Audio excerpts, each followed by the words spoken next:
Bosnia-Herzegovina are preparing for their first ever World Cup, while Egypt are rebuilding under a new coach, Shoki Garib, after their humbling defeat against Ghana in the final World Cup qualifiers. It's the first ever meeting between these two teams. And it was the visitors who had the better of the opening stages.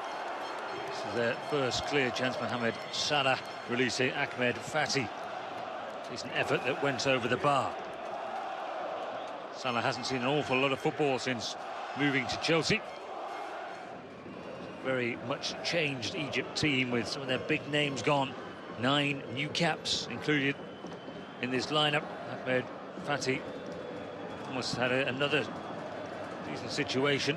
Ahmed El Mohammadi bombing forward, creating the moment there. Fatih with the shot that went over the top. So it's about half an hour gone before we get to a Bosnia chance. Good play in the midfield. Senad Lulic of Lazio.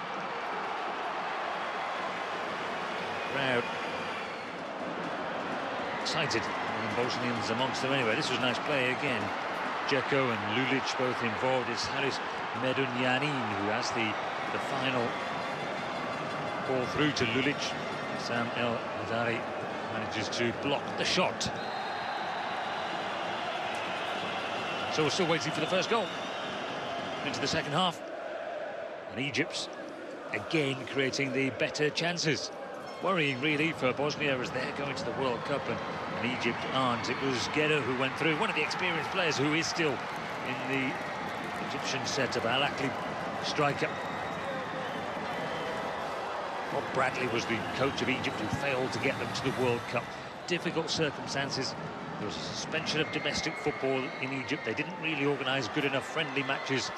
They do have good players. Here's more evidence again. Tidy finish by the Chelsea man, Mohamed Salah. Big deflection on Hossam Ghali's shot. A little bit of luck about the build-up. Good finish, though. Begovic come rushing out.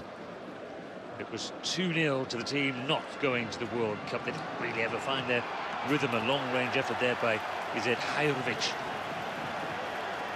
One of their better ones in the closing stages of this match for Bosnia-Herzegovina. So it was sobering really for Safet Susic and his players. They've got Ivory Coast and Mexico to come in a couple of friendlies. And Argentina on June the 5th. June the 15th is the start of their World Cup.